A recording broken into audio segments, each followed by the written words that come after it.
Good afternoon, everyone. Thank you for joining us for the virtual program today, Social Media Strategies for Nonprofits with Caryn Terradas. I am Brittany Spillman. I serve as the Cary Center Director for the Community and Collegiate Programs. Before we begin, I would like to thank this year's Community and Collegiate Program sponsors who have pledged to support our efforts in providing meaningful programming for the nonprofit sector. Thank you to Auburn University Outreach, the Community Foundation of East Alabama, the United Way of Central Alabama, the River Region United Way, KPMG, Auburn University Outreach Office of Public Service, the Drummond Thorne Stooks Fund for Excellence, and a community service grant made possible by State Senator Randy Price and State Representative Joe Lovern. With more than 22 years of professional experience, Caryn has demonstrated success in building and positioning brands, developing and executing digital strategies, and leading a marketing team. A holistic marketer, Caryn seeks to achieve results by combining the optimal mix of marketing channels. Detail-oriented with the ability to see the big picture of the organization's goals and efforts, Caryn effectively positions businesses and organizations for growth and success. Caryn is an in-demand speaker and influencer known for her friendly, frank conversational style in presenting complex social media marketing information in informative and enlightening ways. Caryn is the founder and CEO of Social U, a digital marketing agency in Birmingham, Alabama. In the last 15 years, she has helped hundreds of clients grow their businesses through social media. She is a firm believer that you shouldn't have to earn a marketing degree to effectively use social media for your business, and today she is going to be sharing some of her tips with us. Please welcome Caryn. Hi, again, I'm Caryn Terradas. I'm going to go ahead and jump in. If there are any questions, feel free to add them in the chat, and I will definitely have time for questions again at the end. So let's go ahead and get started. Hold on one sec. Here we go. I like why. I'm all about the stats. Why is social media so critical? Why does it matter? Well, most people are online on a social media platform close to 3 hours a day. This number's from last year. I'd be willing to bet you it's closer to 3 hours now. There's over 1 billion users on Facebook, which also owns Instagram, so technically 1 billion users. And TikTok hit 1 billion last year. TikTok is actually the largest search engine for Gen Z. That's the only search engine they use, and they have finally knocked Google off the throne. So people use it like a search engine. It is absolutely being used all over the United States. I don't want to read these to you, and I'm happy to share these slides. Everyone is welcome to them. But most people, if they're happy with their service or they have any kind of positive experience, they will tell you. The only thing they scream louder is if they're unhappy, but 76% of consumers will post something about a brand very consistently. And you have billions of people who are consistently online every single day. Good social media experience, they are absolutely going to tell their friends. Again, if it's bad, they're also going to tell that. Digital marketing is so much less expensive than more traditional forms of marketing, print marketing. And I know I tend to have a little bit skewed opinion, but I like being able to see the results in real time. I like being able to look at stats and say, I know how many people saw this, I know how many people click through, and you just can't do that with a billboard or a print ad in a magazine or paper. Okay, so there are several strategies. We're going to go through them one at a time. So let's just kind of go ahead and jump in. You have to have goals. You have to be able to know where you're going in order to get there. So before you ever get started, really, you have to establish what you want your end result to be. Are you trying to increase awareness of your brand? And I think that's really huge for a lot of nonprofits. I think education is huge because, again, we deal with a ton of nonprofits. We work with a bunch of nonprofits, and there are several. I don't think people know what they do. You have to tell your audience kind of who you are and what you bring to the table. So I think awareness is huge. You want to drive donations so you can get additional money. You want to be able to recruit volunteers. And of course, you want to advocate and educate for your cause. I think awareness and education go hand in hand, and telling people what they need and giving people more information about what you offer is critical. You have to know your audience. And we still hear this all the time. Who's your ideal audience? Oh, it's everybody. It is not. It's not everybody. It's never going to be everybody. You have to know who they are so you can target them better. In order to do that, you have to know the demographic. You have to be able to talk about their specific interests. Are they a retired couple? Are they looking for a second home? Do they fish? Knowing that kind of information, which may seem minimal at first, but it really does help direct you to the correct audience. You want to know what their preferences are. Are they more likely to spend money online? Are they more likely to donate money online? What are they looking for? Again, you have to know what your target persona looks like. That way it allows you to pick the best platform so you can really craft your message and target that very specific audience. So let's talk about that because they overlap. Let's talk about choosing the right platform. There are close to 50 social media platforms. We're going to focus on the big 7.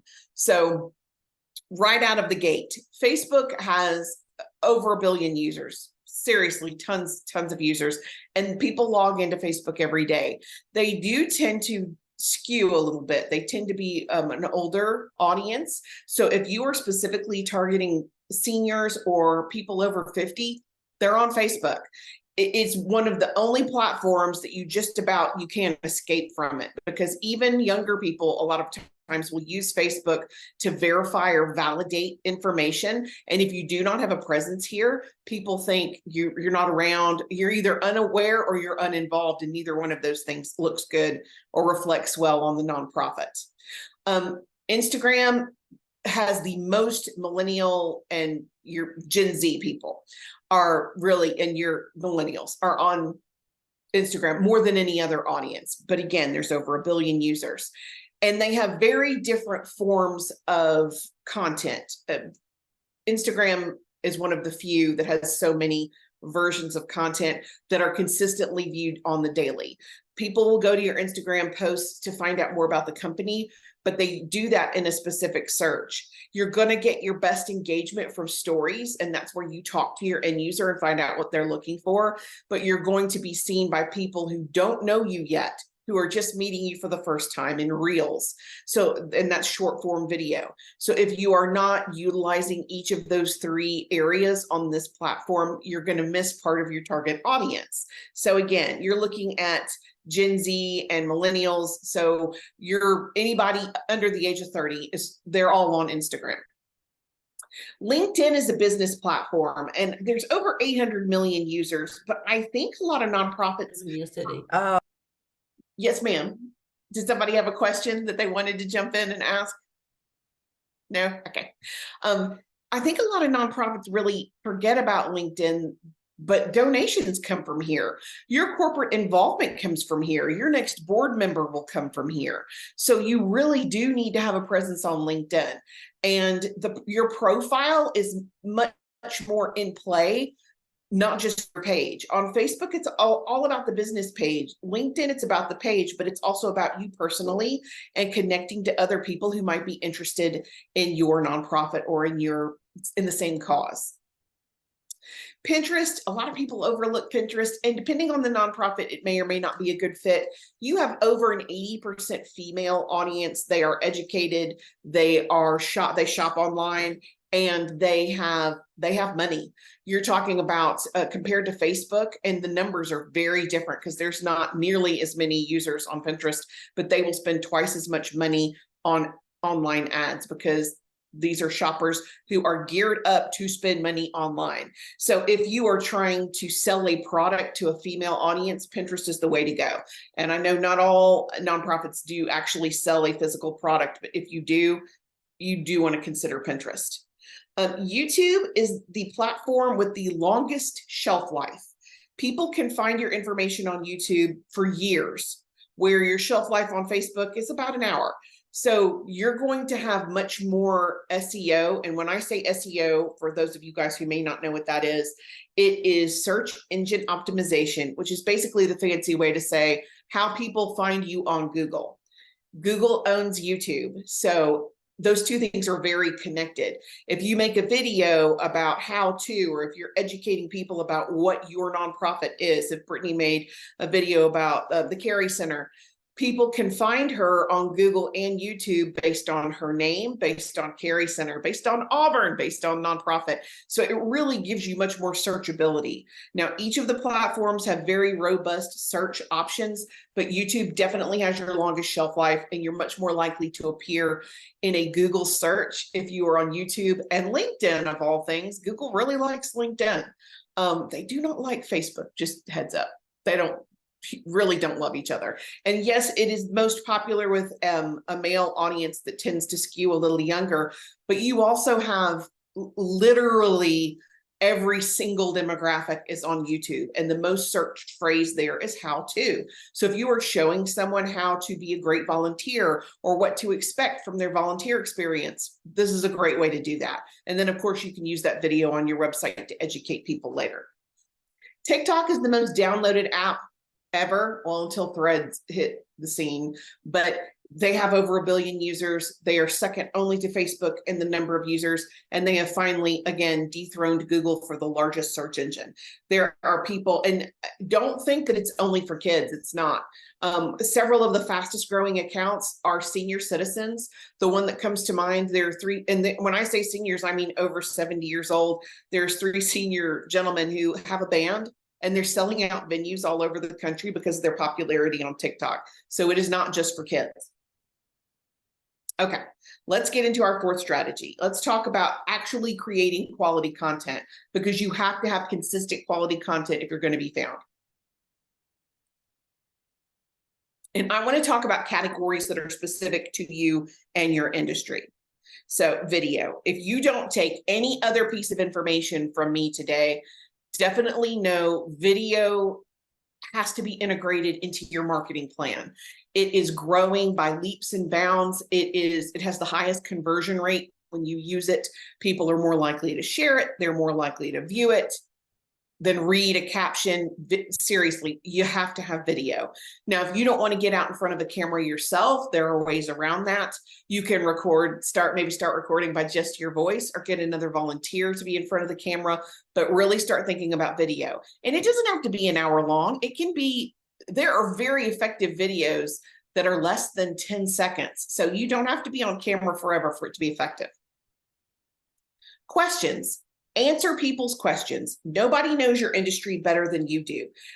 Brainstorm a list and figure out, okay, what do people normally ask me? What are the big questions? How do I donate? How do I volunteer? What does our organization need? What's our main cause? Whatever your questions are, answer those questions online, because when people are Googling those questions, your content will pop up, especially if it's a video, especially if you can make video to answer the question. Behind the scenes always does great for engagement. Again, we work with a ton of nonprofits. Nothing does better than our behind the scenes footage. If they're doing, there was a fun run that we participated in, and all of those pictures of the volunteers working the tables and the people actually putting on their numbers to do the run, huge, huge. They want to see transparency. They want to see where's my money going? How are my donations being spent? And anytime you can show your team or show volunteers, that's a wonderful thing. Now, I do work with Safe House. It's a domestic violence nonprofit. We cannot publicize, or we also work with recovering addicts. You cannot always publicize images of your end user. And that's when you have to rely on your actual team, your actual volunteers who are not integrated into the nonprofit, but still have access there. And those do make good behind the scenes still. But definitely be aware, never post images without your end user's permission. But anytime you can get behind the scenes, it's always gets good engagement. Trends. When I say trends, I don't expect everybody to dance. That's not what I'm talking about, or sing or lip sync. You have to play to your own strengths, and you have to do what works for you. But trends can come in the form of anything. Right now, there is a huge trend about girl math. If you guys haven't seen that, I will be happy to expound on that when we get done. But all kinds of different businesses are getting on board and talking about math as it relates to their own industry. So you can have nonprofit math, which would be just insanely interesting. And I think it would get a ton of views, but you have to know about the trends. And of course, most trends will start on TikTok and then trickle down. So that's a good place to kind of have your ear out and listen. You definitely want to use high quality graphics. There's no excuse in this day and age to get sued for using a copyrighted images. If you are not familiar with Canva, C-A-N-V-A, it is an amazing platform that allows you to have these just great graphics and edit them yourself. You don't have to be a graphic designer to really generate some awesome graphics. We do a how-to video every single week to help you in Canva. It's very minimal cost. Nonprofit cost is less than a business cost, but you're looking at about $14 a month, and it gives you access to, I cannot brag on it enough. There's so much great stuff there. Now, if you don't find the background image that you're looking for directly in Canva, there are other multiple sites that have access to copyrighted free images. I have a complete list of those that I will send you in your free resources, but it does give you access to vector images, cartoons, hand-drawn art, outlines, very specific, very robust search engines. I actually found a lizard and leg warmers for ad campaign we were running. Very interesting tags, but seriously, if you're looking for it, it's there. They have whole websites dedicated to food. They have whole websites dedicated to generations of people, and one in particular that's very geared towards women. Another great resource that people forget about are public libraries. The New York Public Library has over 250,000 copyright-free images, and that's where you get images that nobody else will use. Like if your Martin Luther King Day is the #1 donation volunteer day in Alabama. That's when people come, they show their support, they come out to volunteer. You're going to get some amazing graphics for Martin Luther King Day from the New York Library Foundation, graphics that other people are not using, because you tend to see the same quote, the same graphics. If you want to stand out, that's a great resource. Okay, tell your story. How did you get started? Why are you here? Why does this nonprofit exist? If there is an awesome story, people love to hear stories. And I forget, I'm guilty. I forget to tell my own story. I have to remind myself periodically, oh yeah, tell people how you got started. So tell people our nonprofit's been around for 100 years, or we have the most donors, or we have the largest volunteer base. Whatever makes you unique, or however you got started, talk to people and tell them tell them how you got here.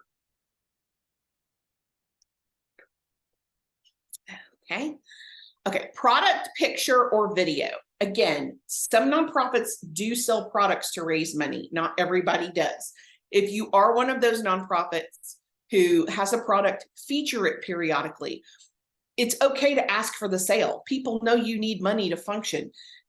You have to have money. That's just the way it is. You can't pay a staff. You can't organize anything without funding. So if you have something that you need to sell or call to action, definitely let people know. Transparency. Don't worry about filters. Don't worry about dressing it up. Show up and go up. So show up however you are, and that's what needs to post online. You want that transparency. You want people to see you as you are every day. I joke around a lot about it, but you'll never catch me in a filter. I very rarely will edit the video we make, because I think it's okay to make mistakes. I think it makes you more relatable if you sneeze, or if you cough, or if you, oops, I forgot what I was going to say. I think people really connect to that. So just be you. Blog.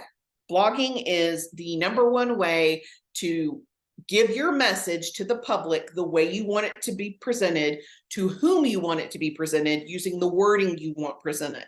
So those key phrases that people are looking for to find you, you want to build them into your blog. If they are looking for, what is the Carey Center? And I'm going to pick on Brittany a little bit because she's a good example. That's what you want to name your blog. What's the Carey Center? What are we all about? And that's what you use to write so that people can find your information. It is just the best way ever. It's basically your own megaphone where you can educate and entertain from your own wheelhouse so that people are getting all the information you want them to get. We do periodically embed not only graphics, but video inside of our blog. People, and they forget everything online is searchable. Everything lives forever. You can't get rid of it. So if you have a blog post with a great title, you also want to name those images, 2 or 3 images per blog post, and you want to call them something similar to your title. So what will eventually happen is as people are searching for you online, not only will your blog pop up, all of your images will also populate in the column next to that.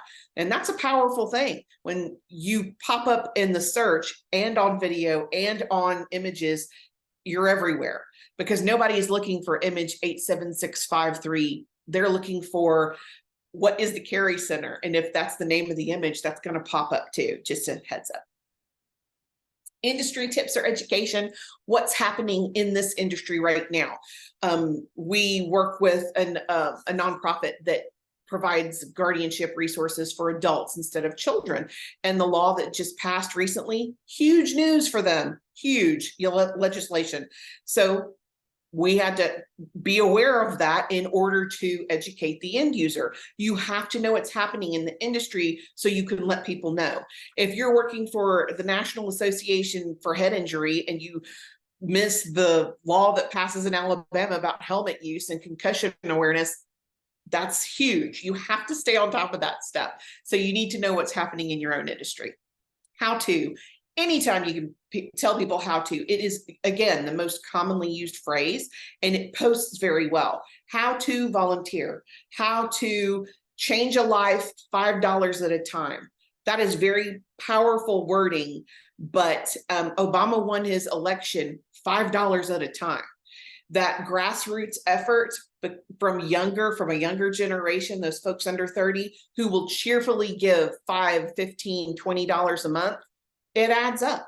They'll do it forever. As long as it's a good cause and they're part of that community, that's really and truly a powerful way to, donate money or to get funding. But you can how to for anything. How do we work? How do you volunteer? How do you get hired? How do you benefit from this resource? Are you looking for this information? Let me tell you how to benefit. How to works. It's a great phrase. User-generated content, I think, is one of the most underutilized pieces of content, especially by brands, but nonprofits too. Every single platform will tag you if a user or another person tags you. You'll get these notifications from Facebook that say, Brittany tagged you in this event. And a lot of times the images your end users are getting are amazing. Especially if it's at a conference or an event, you want to pull those images and pull that content to share on your page. And you have implied consent when they're tagging you. Now, you never want to use an image without permission, faces, but if your user is tagging you in part of their content, it gives you permission to share it. And most people, especially the younger folks, they love being called out by brands or communities or nonprofits. So if you thank a volunteer who's tagged you in a post, they love that. Their family will love seeing that. They will direct their friends and family to your post about them. So it's a great way to get your message and get your information in front of brand new eyeballs that have, more money, because mom and dad probably make more income than the junior who just volunteered. So user-generated income is awesome. Content. I got excited. I do like to raise money for nonprofits. Got ahead of myself there. It is possible to have a contest or a promotion, even as a nonprofit. You want to do it in a tasteful, accessible way. But there are ways to do it. You can have a donation from a local vendor, and people will slap their mama for a $5 ice cream cone for sure. So if you want to grow your presence on any platform, have a contest. A great example, Donut Joe's. Anybody who lives around Birmingham, Donut Joe's has 20,000 plus followers. They are very well known, Alabaster Pelham, Birmingham way. Would they donate a dozen donuts? Probably. if you actually had to pay the $20 to get a dozen donuts, is it worth it to get 100 new followers? You bet. You can't. Best money spent ever. A Starbucks card, it goes such a long way. And it's a great way for people to engage your message in a new and interesting way. Now, you don't want it to make no sense at all, but you can say, we're falling for, and insert the name of your nonprofit. Let us help you, or let us spice up your fall. Enjoy a pumpkin spice latte on us. Our contest is going to be for a free $10 Starbucks card. It doesn't have to be complicated or expensive or fancy to be super effective to gain you new followers. I will tell you, if you're going to do a contest or a promotion, follow the rules of the platform. Facebook they have the ability to delete your page if you break the rules. So don't mess around there. Make sure you follow the rules. Yes, other people break them, but other people get pulled over for speeding. You don't want to be the one they randomly pick. You work really hard for that page. You don't want to lose it. Facebook does not allow you to require a share or a tag to win. Just bear that in mind if you're writing a contest. And again, I am happy to help you guys. If you want an example of contest wording, I can send that to Brittany and she can share it with you. Okay, what's our fifth strategy? You got to be consistent. You have to show up. Part of success is showing up daily. Now, you also have to do what works for you and your own personal bandwidth. If you don't have an in-house marketing team, or if you don't have the budget right now to hire a marketing or social media company like Social You have to do what you can handle. And that may look like one post every 2 days instead of a post every day. And that's okay. As long as you're consistent, that's okay. Now, every platform has a recommendation for what they think you should be doing versus what's realistic to do. Facebook really wants you to post 5 times a week, Monday through Friday. 3 times is really the minimum to be effective. Sometimes you can get away with twice. Again, we have some nonprofits who have very strong presence on LinkedIn and just kind of some presence on Facebook. So I don't want to waste budget on Facebook when we can really make it work for them on LinkedIn. So 1 or 2 posts may be all that you need on Facebook. Instagram has recently lost their mind, and they now want you to post every single day a post. They want you to post a reel every day, which is a short form video. And they want you to post 6 stories a day, which is just a lot. So again, realistically, you have to do what you can do. If you can only post 3 times a week, post 3 times a week. If you can only do 1 story a week, do 1 story a week. Do what works for you. And all of these platforms, you can schedule your posts, so you don't have to go in every day. You can schedule Facebook and Instagram through the Facebook Creator Studio. LinkedIn now has the ability to schedule. Pinterest, you schedule through a free app called Tailwind. YouTube lets you schedule inside the app. TikTok does not let you schedule yet, but I think that will be here before the end of the year. LinkedIn is a business platform. They want you to post Monday through Friday, and earlier is better. 9 a.m. is awesome. Again, they really want 5 times, but 2 or 3 times is great. Pinterest wants 60 pins a week, which can be overwhelming. But if you can do a few a day, that's great. And again, you can schedule those. And if you're blogging for yourself, you can schedule it directly from your blog, so you don't have to go back and manually do that. You can also pin directly from your Instagram account. Happy to show you how to do that. It simplifies the process because it will auto-populate whatever you wrote for your caption, so you don't have to go back and edit all that stuff. YouTube just wants 1 video a week. And when I say long form and short form are different. Long form is anything over 60 seconds is considered long, which is mind-blowing. But that's the way it is. So YouTube wants 1 long form a week. I'd say somewhere between 1 and 3 minutes. And they really are starting to push shorts. So if you are, we really grew our followers through shorts. So we post daily, but if you can't do that, that's okay. And that 1 short video that you made at your last event, you can put it everywhere. You're not just going to put it in one place. You're going to use it all over the place so that you can recycle your own content. So you're not constantly having to create new content. But again, YouTube, they only want 1 a week. They do like consistency. They want you to post at the same time on the same day. They're kind of funny about that. And TikTok, We posted 2 TikToks a day to grow our channel. To me, that can be an overwhelming amount of content. Do what you can do. If you can do it 3 times a week, that's awesome. And I will tell you this, pick one platform to start with, get really good at that before you add the next one. You do not have to be all things to all people. You do not have to be on every platform. Most organizations can only really do well at 2, and that's okay. Pick the 2 that work best for you and do them really well. When to post. Your insights on each platform will tell you when your audience is online. But you have to think about, again, this is where your persona comes into play. If you are marketing to moms, you want to post when they're right after they drop the kids off at school, when they're waiting in the carpool line, or after dinner, because that's when moms are online. So you have to think about your persona's habits and kind of where they are when they can be online. That's why LinkedIn works so well in the mornings. That's when your executives check LinkedIn. Instagram's a little different. I have come to discover, just in Alabama in particular, it does better after 3 p.m., but you want to test it and see what works for you. And anytime you're going to test, you want to give it like 2 to 4 weeks and then look at your stats and see how it did before you start changing it. You can't change it every day and get an accurate idea. You want to do it for a little while and test it and then move forward. But Pinterest does really well late at night. TikTok does well late at night. Instagram also does well at night. So, and you don't want to be online all the time. That's why scheduling this stuff is so effective. Everybody does at some point need to clock out and go home. So schedule that stuff so that you're not online all the time. Okay, now let's talk about engaging. Yes, you want to have great content, but you can't ignore comments. I would say this is the most common mistake that anybody makes.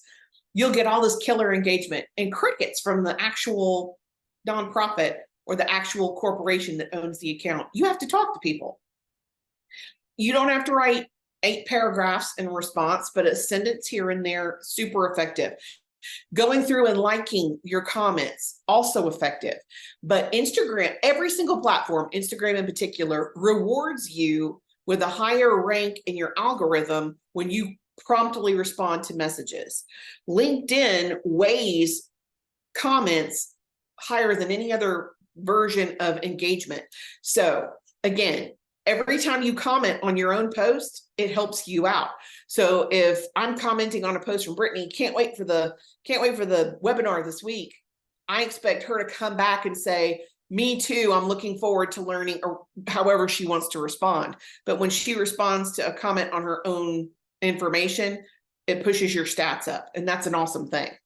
You want to encourage those conversations, especially if people ask for help. If I get a question on a post, I will a lot of times respond with a video telling them how to do whatever it is they ask me how to do. I also have a robust blog. So if they're asking me, how do we do this? Or what are some common mistakes here? I will respond a lot of times with a link back to my own blog. And what a great way to get information for your blog. Answer questions for your audience so you can send them back to your own website. Very effective. And ask questions. Ask people what they want to know. Most people are very excited to give their opinion. So you have to ask them. And it can be something really simple. We've had people go to, Auburn versus Alabama. You're asking for it if you engage on some of the football stuff. So that might not be your best place to start your questions, but very simple questions can really engage your audience. You want to build your community, and this is the way to do it. Talk to them, find out what they want to know, find out what they're interested in, and then respond.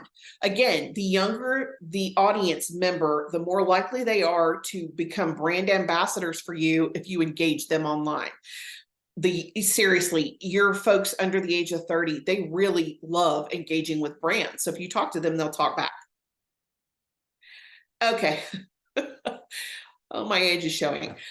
You definitely want to listen to what's happening elsewhere. Check out what other nonprofits are doing. Look at what successful businesses are doing, because they do have their pulse on corporate America.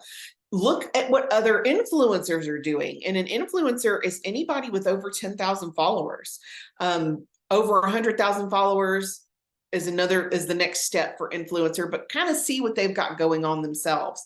And community organizations, what's happening at your library? They're another nonprofit, or is there anything you could do to partner with them to help move you forward? It's totally okay to have friendly vendors and friendly partners where you're not just doing it all by yourself. Okay, hashtags and captions. You really do need to know the caption length for each individual platform. You can straight up write a book on Facebook, and they're here for it. But 80 characters is ideal. Instagram, 2,200 characters is a lot, and it wears me out. I am not going to read an entire blog post on an Instagram caption, but a lot of people will. And even if they don't read it, that still works for your SEO. So longer form captions work well on Instagram in particular. But I have all the ideal versus the max on here for you guys to kind of refer to. I will tell you, one of the most effective to max out is YouTube. You want in your YouTube caption, you want to restate the title, you want a short description of what they're about to watch in the video, and then you have to tell them what you want them to do. If you want more information, here's the link for our website. You want to get on our email newsletter, here's the link to sign up. Want to follow us on Facebook? Here's the link for that. And you can really build that, seriously build your brand through YouTube and those calls to action. Okay, types of hashtags. The more robust the search engine features get, the less critical hashtags are, but you still have to have them. It comes down to 3 versions.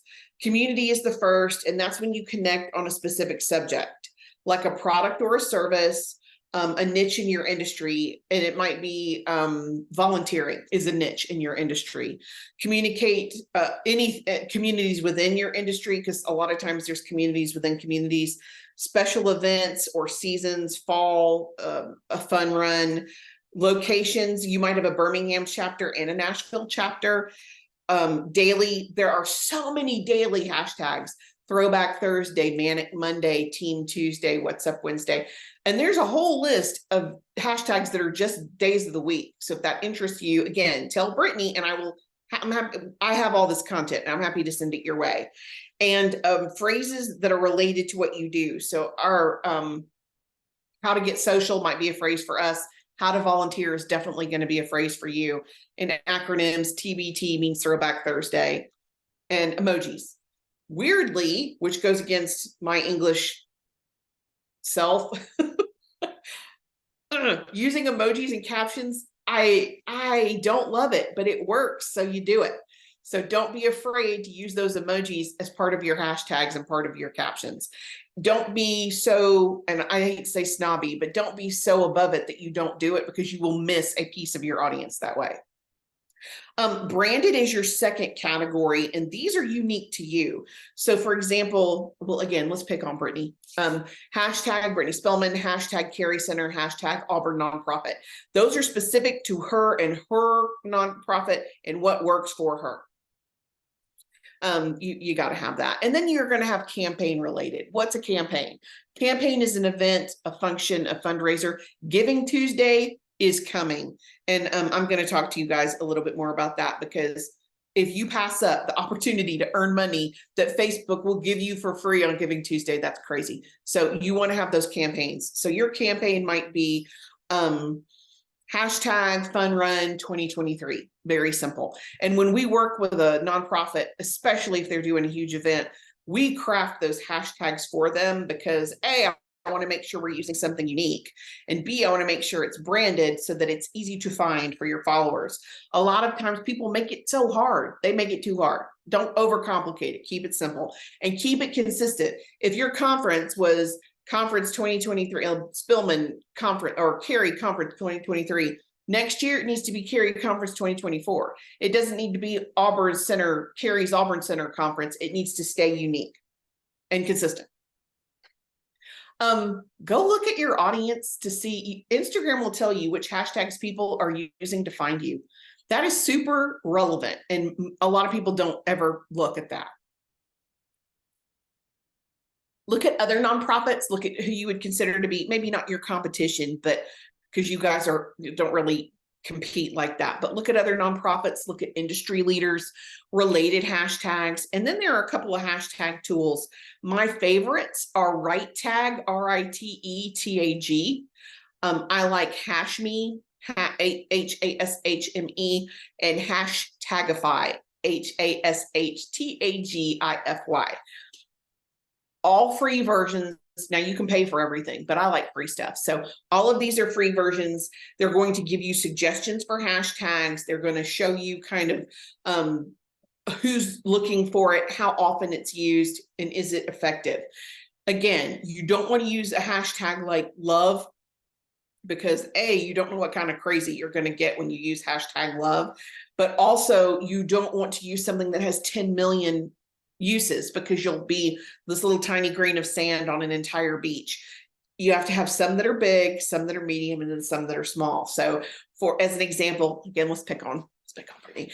Her big ones might be hashtag nonprofit Birmingham, hashtag nonprofit Auburn.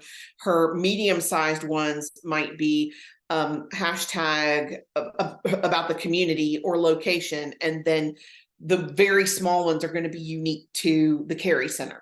So you do have all these different versions. And before you use any, please go check them on Instagram to make sure they're not being used for something that you don't want your company related with. I'll let your imagination run wild, because at this point we've seen it all. Caryn, can I ask a quick question? Can you spell out some specific examples of how these hashtags might enhance a post? It allows you to be found. Hashtags generate additional traffic. So somebody who might be looking for a volunteer experience in Birmingham can go to hashtag volunteer Birmingham and go down that rabbit hole. It can be super effective, especially for businesses, because again, your audience under the age of 30, they will go down the rabbit hole on Instagram. So if you want volunteer experience, and you're going to have a ton of those, that's going to be one of your big ones. Hashtag volunteer Alabama, hashtag nonprofit volunteers. And before you use any of these, you want to check them on Instagram, because I may think they're awesome, and you go to Instagram and they only have been used by 2 people.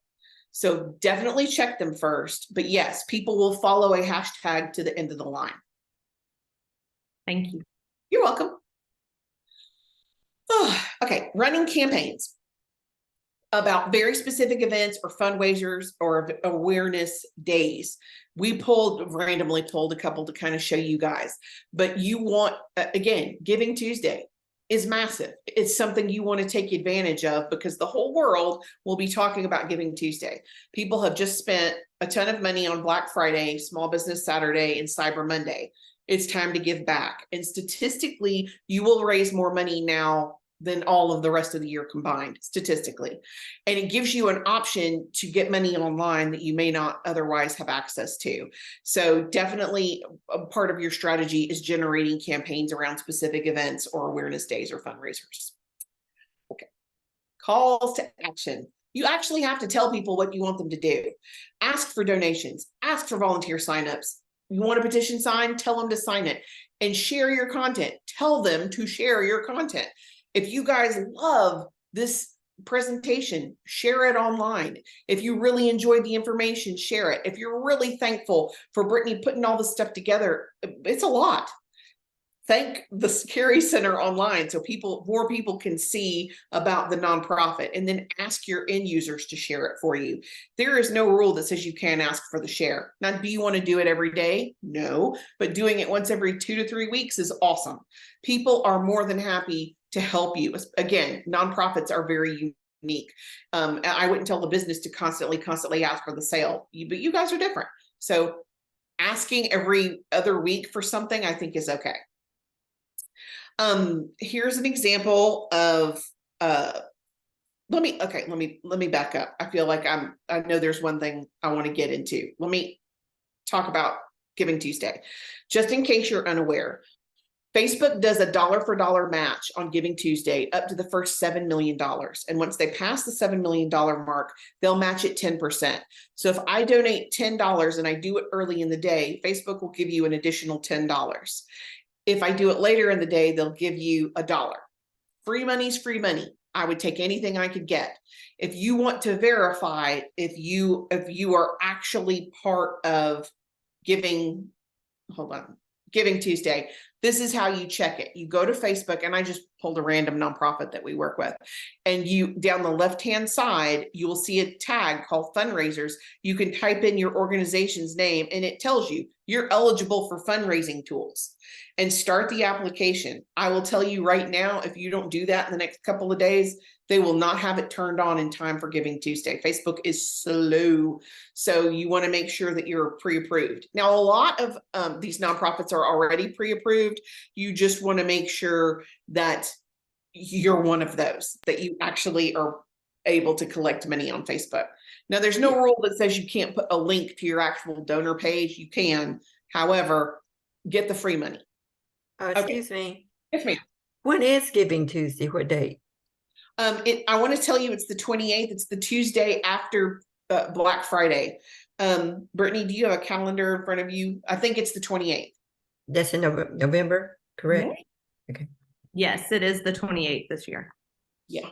I mean, we've already launched plans for all of these days, because you kind of have to plan ahead. But yeah, Giving Tuesday is coming. Crisis management. A big way to avoid crisis management is to have a plan before you get started. Tell your volunteers what they're allowed to post. Tell your staff what's acceptable and what's not acceptable. You got to tell them, and having it written and reviewed by an attorney is probably a good idea. Don't delete negative comments. People expect you to have at least 1 or 2 negative reviews. It actually can work in your benefit, because it shows your audience how you respond to negative comments. If you've been around for more than a couple of years, somebody's going to have something ugly to say. That's just the way people are. But if you address it correctly and well, your end users a lot of times will get a much better reaction from you and be more invested in you by how you deal with negative. Don't delete them, for sure. We post, I love to use this example. We did a post for a retailer several years ago, and they said that we had a very ugly comment at 10 o'clock on of course, on a Sunday, about their drive-through. They ran over a nail and they popped their tire, and they were very upset. And we responded. I immediately responded. We were a very effective response. They were happy with that. They responded in a positive way. Very shortly thereafter, somebody else commented and said, I was behind you in the drive-through. You hit the curb. It's your own fault. Your tire popped. So a lot of times your audience will come to your rescue. And then we had, I don't know, 80 comments. They just piled on. People were like, you're just trying to, and it was very good natured. None of it was mean, which is insanely unique. But people, a bunch of them come in, like, if I stub my toe, can I have a funny, effective, but really and truly that negative comment ended up giving them a ton of positive press. It's just all in the way that you talk to your audience. And if you're transparent and unique, they will get it. I promise. It is okay to defend your position if they're actually wrong and you're right, but that's a class all by itself, and we could do that later. Okay. Last, so important, analyze and repeat. Look at what's working and what's not working. Find out which hashtags are being used in your favor. The reports that you see on the right-hand side, those are from a program called Dash This. It is definitely not free, super effective. It's not crazy expensive, but it's not free. It gives you a report every single month, or you can run it by the week, and it compares this year to last year and this month to last month. But it's a great overview. This is what worked. This is what didn't work. These are your 2 best posts from that platform, and you can connect everything to it. So you're getting your entire social media overview on a single page or 2 pages. So your board of directors is very easy for them to see it all at a glance.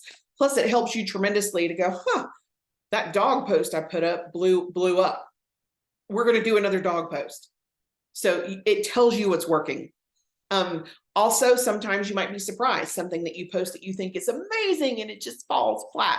This will tell you that stuff, but definitely check your analytics and repeat. That is so much, has everything to do with what improvement. Test different types of content at different times so that you can refine your approach. 3 p.m. may be the best time for you on Instagram, but you're not going to know until you test it and find out. We have done multiple times. I live stream every single Wednesday morning at 10 a.m. Central. I go live on LinkedIn, YouTube, and Facebook with a content topic of the week. I try not to repeat in a year. It took months for me to figure out that 10 a.m. was the right time to do it. You just have to test it and figure that out. Reuse good content. If you have a post that blew up in April, it will blow up in November. It's okay to reuse it. Now, I'm not saying reuse your entire calendar of posts within a 6-month period, but yeah, go back and hit the highlights. If it was funny once, it'll be funny again. And statistically, you'll get about the same number of engagements that you did from the first time. Now, obviously, some common sense, you're not going to use Christmas posts in February. That would be weird. But can you do a Christmas in July? Sure. If you're doing a Christmas in July campaign, you can. So reuse it if it's successful so you can get a bigger bang for your buck. Thank you, guys. This allows you to follow us on social. If you will scan this with your phone, it will take you directly to our landing page. You can follow us on Facebook or LinkedIn. We have a podcast if that helps you, we're happy to have that. And I do have, here's our tags also, if you're interested in following us. And again, Brittany will share these slides with you. And this is the code for free resources. Everything I mentioned that, hey, we have that in the free resources. It gives you a link to the slides. It gives you a link to graphics that are available. And I think I also included some videos about each of the platforms and how to utilize the SEO. And then we have a couple of, I think my social university links on the bottom. I have a monthly membership. It's $9 a month. It allows you to ask questions and engage, and we post content every day. But again, I'm happy to help you. Brittany's been great. So I want you guys to have as many free resources as I can give you, and this will link you directly to that. I think I have about 8 minutes left. If you guys have questions, I'm happy to answer questions. I can leave this up if you want me to leave it up, or I can open up the screen so we can see everybody. Brittany, what do you prefer? I've got the link to this, so this will go out in an email later. So if you want to be able to look at the people that you're talking to, you can change it. Hey, people, how are you? And I'm happy to answer questions. So if you guys want to unmute yourselves to ask, just let me know how I can help you. I have a quick question. So the content scheduling, I was going to ask if you think there's any value in getting and paying for one of those apps that does it all in one place, or do you think it's better to use each platform's content scheduler?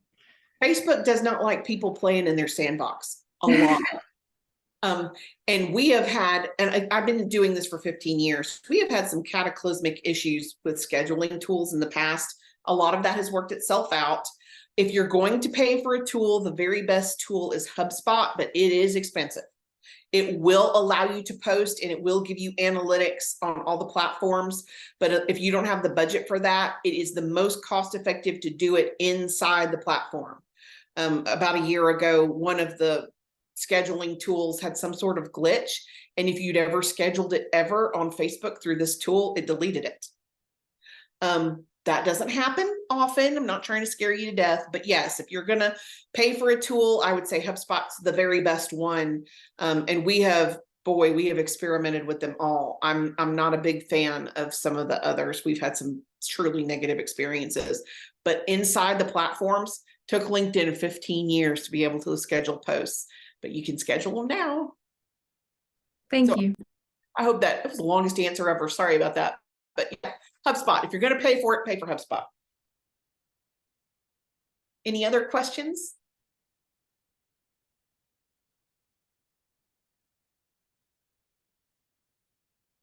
You guys are really quiet. Super quiet.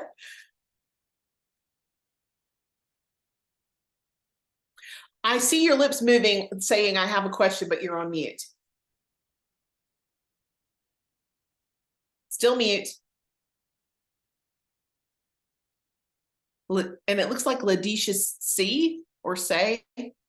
You're welcome to type it in the chat box and we can ask. Yeah. Yes, if you can't get your microphone to work, type it in the chat box. I'll read it out loud and share it with everybody. Happy to. I can see the nodding. Yeah, I'm going to do that. Okay. Anybody else? Here we go. From our chat box. Can you elaborate for Facebook giveaway outlines? Ideally, there's certain verbiage you have to use on Facebook, and there's a way to write it. I can send an example, but normally you put your hook first and you separate it with emojis. Emoji, hook, emoji, space. So if you're giving away a Starbucks card, you would say, want to win a $10 Starbucks card or want to win free Starbucks. That's your hook. And then you tell them why, you give them your description, and then underneath you tell them the restrictions. Have to be 18 to win, you have to be a resident in the state of Alabama. This is not endorsed by Facebook. You can require on Facebook for them to like your page. You can require for them to like this specific post, and you can require a comment. One of the most effective things to do, especially if it's Starbucks, ask them what their favorite order is. Comment below with your favorite order for fall in order to win this free card. And people will, oh my gosh, tell you their entire, they won't tell you. They are all about telling you about that latte, let me tell you. And it allows you, for starters, it's within the regulations because you cannot require a share or a tag to win. But it also gives you a very finite audience to pick your winner from. It makes it so much easier to pick your winner. And I use a random number selector. So if there's 50 comments, I'll go to a random number selector. I'll type in 1 to 50. And I'll record myself doing this, so I cannot be accused of, you know, again, people go nuts for a $5 card. And then I'll count my comments down until I hit the 1, or I'll randomly let somebody else pick it. I'll call an uninterested party, maybe not your mom, but maybe another team member, and get them to randomly pick one. That way it helps, you know, because you do want it to be random, and you may give away more than one. We have discovered in the past, if the prize is humongous, people won't participate. So you don't want it to be, and we work with a ton of retailers. We work with an ice cream retailer. We gave away a year's worth of free ice cream. I was shocked at how many people did not participate, but for a $10 sundae would have 90 comments, just rack them up. A year's worth of ice cream, nobody played. So yes, make sure your prize is reasonable and people feel like they can win it. I think Devin has a question. Hey, Devin. Hey, no, I really was intrigued with, you know, posting the, you know, being always you, and, you know, posting what goes on in our agency. So since we all like oriented I'm so sorry, you're going in and out. Can you repeat that? plays. Can you hear me now? I can. Yeah, so since we're, you know, a recovery community center, yes, we have lots of successes. Yes, we want to show the community what we're doing, but we also have that little thing called HIPAA, and people not wanting to have their, you know, their anonymity disclosed. So like, I know, you know, when we're having things here, you know, if I want to post pictures, you know, I know I can't post pictures of like people's kids and things like that. What advice would you have for showing the fun and showing the success of what an agency is doing, but also not outing people that may not want to be outed, things like that? We do a lot of backs of the heads. A lot of times if it's an event or a group, we'll get our recorder to take a few steps back from the back of the room or the back, because you can see there's 200 kids without showing their faces or showing who they are. Another good idea would be to have your participants sign a waiver that they agree to be represented, because a lot of people will sign it. Now, some people will not. You want to be respectful, but we've also used, Canva has a blurring tool. So we have blurred out faces too. I mean, domestic abuse is a big deal. You don't want to out anybody. So we have to be super cautious. Now, all the volunteers will sign a waiver. So if you're going to be in a HIPAA violation, you may have to get your faces from your team and your volunteers instead of your end user. But again, you can have a whole group of people that's blurry, where people still see that there's fun stuff happening without distinct features. And we do a lot of backs of the heads, especially for kids. Caryn, let's see. what is your advice for someone who is looking to hire someone who can manage the social media aspect of an organization? Do you have any recommendations? Funny you should ask that, because yes, we are an agency. We work with multiple nonprofits. I am happy to talk to you about pricing and information, and we do everything from audits where we can audit your online presence, whether it's just your LinkedIn profile or whether it's the entire thing, the website, your entire presence. But yeah, I'm happy to make recommendations. We're happy to work with you. Just reach out to me. Those links that Brittany has and the QR codes that are inside the actual slides, I have, if you go to our website, yoursocialyou.com, Calendly, just hit my Calendly link, or you can send me an email. I'm happy to talk to you. Let me put my email in the chat. Let me make this as easy for you guys as possible. Caryn at yoursocialyou.com. Just send me an email and I will happily schedule time to talk to you so we can find out what you need. Yeah, and my first name's spelled just crazy. So any other questions? Is there anything else I can share with you guys? Caryn, I do see one question in the chat box. Going back to the Facebook giveaway, can you provide examples of why a nonprofit is having a giveaway? Most of the time when a nonprofit is having a giveaway, it's to bring awareness to an event or to grow their followers. Those are the two main reasons. So if you're wanting to grow your followers on Facebook, a giveaway is a great way to do it. We just want to give back to our community. We want to thank our community for being so supportive. We're giving away whatever you're giving away. If you sell product and you can give away some of your own product, that's even more effective because it brings awareness to your own product. But growing your followers, growing your reach, giveaways are great for. Now, you don't have to do it all the time. You may do like once in a while. But a campaign like Giving Tuesday, that's a great campaign to get people on board for. So those are the two most common, is growing your followers or promoting an event. Any last questions?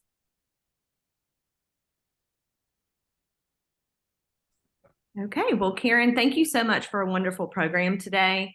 Everyone, you will be getting an email from me with a link to today's presentation, Caryn's resources, a short survey, and an opportunity to sign up to be a Carey Center nonprofit affiliate. The Carey Center Nonprofit Affiliate Program currently serves over 275 nonprofits in Alabama and beyond, and offers educational programming, professional development, and networking opportunities to nonprofit professionals. Carey Center nonprofit affiliates are always the first to know about upcoming programming, and membership is free. If you have not heard, we are very excited to announce that we are now offering the Carey Center Nonprofit Professional Certificate. This is an online, non-degreed certificate and offered through a partnership with the Auburn University Office of Professional Education and Merit Nonprofit Professional Development, and it provides a tailored curriculum for nonprofit professionals. The Carey Center Nonprofit Professional Certificate is for the entire nonprofit staff. Because this platform is designed to increase and enhance the total performance of your nonprofit, we encourage every nonprofit staff member to use it. Thank you, everyone, for joining us today. We hope to see you at one of our monthly virtual programs or in person for our nonprofit training series currently traveling the state. Thank you all so much. Thanks, Brittany. Let me know if there's anything else you need, okay? Thank you so much, Caryn.